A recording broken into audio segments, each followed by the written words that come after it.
Change is rarely gentle, and it almost never arrives wrapped in comfort. It begins as a disturbance, a whisper in the soul that something is not right, that you are living beneath your potential. This whisper is easy to ignore, and most people spend their lives distracting themselves from it. But if you are honest, you already know where the cracks are in your life. You can feel them. They show up in the conversations you avoid, the promises you break to yourself, the quiet guilt that creeps in when you are alone. To face the uncomfortable truth is to strip away the stories you tell yourself about why you are stuck.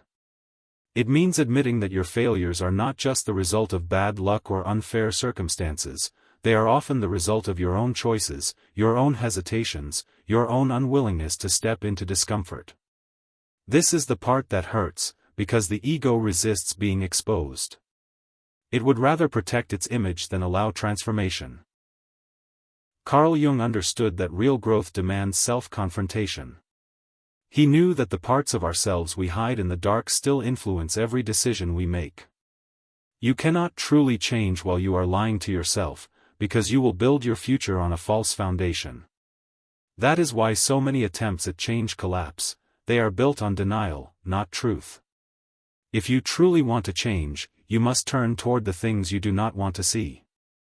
This means asking hard questions without rushing to soften the answers. Where have I been dishonest? Where have I been lazy? Where have I been afraid to act, and why? The truth will sting, but it will also set you free, because once you see clearly, you can no longer pretend you are powerless.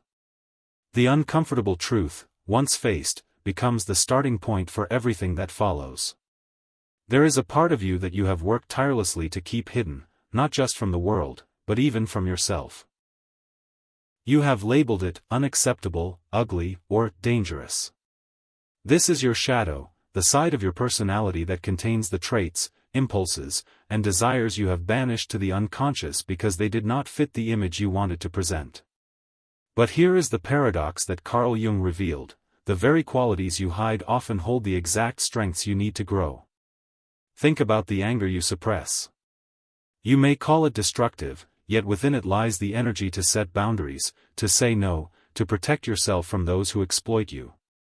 Consider the ambition you've been told is selfish. Inside it is the drive to rise, to create, to become more than you are today. Even your envy, which you judge as petty, can point you toward the life you secretly long for. These emotions and traits are not evil in themselves, they become destructive only when denied and left to fester in the dark. When you refuse to acknowledge your shadow, it does not disappear, it works against you in secret. It leaks out in sarcasm, passive aggression, sudden bursts of temper, or quiet resentment. Worse still, it chooses your life for you. It decides whom you love, what you avoid, and what you sabotage, all without your conscious consent. You may think you are in control, but in truth, the parts of yourself you have disowned are pulling the strings. The key is not to destroy the shadow but to integrate it, to look at these hidden parts without judgment and ask, what are you trying to teach me? When you do this, the shadow transforms from an enemy into an ally. Your suppressed anger becomes courage. Your denied ambition becomes vision.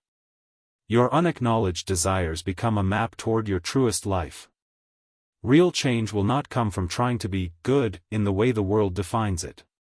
It will come from becoming whole, by owning both the light and the dark within you.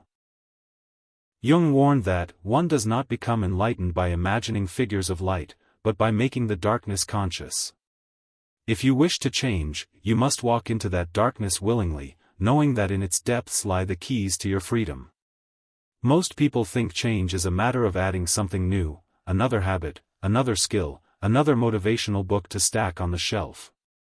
They treat change like upgrading a piece of furniture, polishing the surface, rearranging the same old parts. But real change is far more violent and far more beautiful. It is not addition, it is transformation. A caterpillar does not grow wings by slowly building them while staying the same creature. It dissolves entirely. Inside the chrysalis, its old form is broken down into a formless, vulnerable state, nothing recognizable remains. This is why genuine change feels so unsettling. it is the death of what you were, long before the birth of what you will be. If you are unwilling to let parts of yourself die, you will never truly transform. The version of you that clings to comfort, that avoids risk, that fears other people's opinions, that self cannot survive in the life you say you want. It must be surrendered. And surrender is painful, because we are attached not just to the good parts of ourselves, but to the familiar parts, even if they keep us miserable. Carl Jung understood that transformation is not about becoming someone else, it is about allowing the deeper self, the authentic self, to emerge from under the layers of fear, conditioning, and pretense. But for that self to rise, the false self must collapse. This is why change often begins with a crisis, a heartbreak, a failure, something that cracks the shell you have been living inside. Do not mistake the breaking for the end. It is the beginning. The structures you depended on, the beliefs you clung to, the old ways you identified with, they are not being destroyed to leave you empty, but to make space for something truer. Transformation demands that you step willingly into this space, without rushing to fill it with the old patterns. The question is not whether you can add something new to your life. The question is whether you are willing to dissolve into uncertainty so that you can be remade. True change will not decorate your life, it will rebuild you from the inside out. And once that process begins, there is no going back, because the person you were before will no longer exist. You keep waiting for the perfect moment, the moment when you feel confident enough, skilled enough, strong enough to make the leap. You tell yourself, I'll start when I'm ready. But here's the truth, that moment will never come. Readiness is a myth we tell ourselves to justify delay. If you are waiting to feel prepared, you are not preparing, you are hiding. Carl Jung understood that the call to growth almost always arrives before we feel capable of answering it.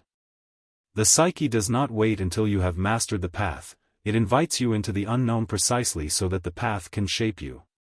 The discomfort you feel, the trembling in your hands, the knot in your stomach, these are not signs that you are failing. They are proof that you are standing at the threshold of transformation. If you only ever move when you feel ready, you will live a life of repetition. You will replay the same year over and over, mistaking comfort for progress. Readiness is not a requirement for change, it is a result of change. The courage you are waiting for will not appear before you begin, it will be forged because you begin. Think of a child learning to swim. No amount of watching from the shore will make the water feel safe. The only way to learn is to step into the cold, awkward, frightening unknown. And once you are in, you realize that your fear was not a wall, it was an invitation. It was life itself asking, will you step beyond the edges of what you know? You will never feel ready to confront your shadow. You will never feel ready to break the habits that have defined you. You will never feel ready to let go of the identity you have carried for years. But readiness is not the point. Willingness is. If you have the willingness to step forward while afraid, while unprepared, while uncertain, that is when real change begins. And that is the moment you cross from the person you were into the person you are becoming. At the heart of all transformation lies a paradox, you are not changing to become someone else, you are changing to finally become yourself. Beneath every mask you wear, beyond every role you play, there is a deeper self that has been calling to you for years. Most people never meet that self. They spend their lives performing for approval, bending themselves to fit expectations, and shaping their identity to match what the world finds acceptable. They confuse acceptance with authenticity, and in doing so, they betray who they truly are. Carl Jung taught that the ultimate task of life is individuation, the process of becoming the person you were meant to be, not the person others needed you to be. This is not about self-improvement in the way society sells it. It is not about chasing perfection or polishing your image. It is about stripping away everything false, everything borrowed, everything that was planted in you by fear, by culture, by family, by the need to survive. Becoming who you are often feels like loss at first. You lose people who preferred the version of you that stayed quiet. You lose comfort because you can no longer live in ways that numb your soul. You lose the old story you told yourself about who you are, and that can feel like losing the ground beneath your feet. But in truth, you are gaining something infinitely more valuable: alignment. You are no longer split in two, pretending in public while hiding in private. You are whole. This journey is not easy, because it requires you to confront the possibility that much of your life so far has been lived for the wrong reasons. But once you taste the freedom of authenticity, there is no going back. You stop asking, "What should I do to please them?" and start asking, "What would I do if I were fully myself?" You stop chasing validation and start living from conviction. You stop surviving and start creating. The ultimate change is not becoming someone new, it is remembering who you were before the world told you who to be. It is a return, not a departure. And the great tragedy is not that people fail to change, it is that they never give themselves permission to meet the person they could have been all along. The question is not, can you change, but, will you stop betraying yourself? Because the moment you choose truth over approval, courage over comfort, and authenticity over performance, that is the moment you are no longer simply changing. That is the moment you have finally come home to yourself.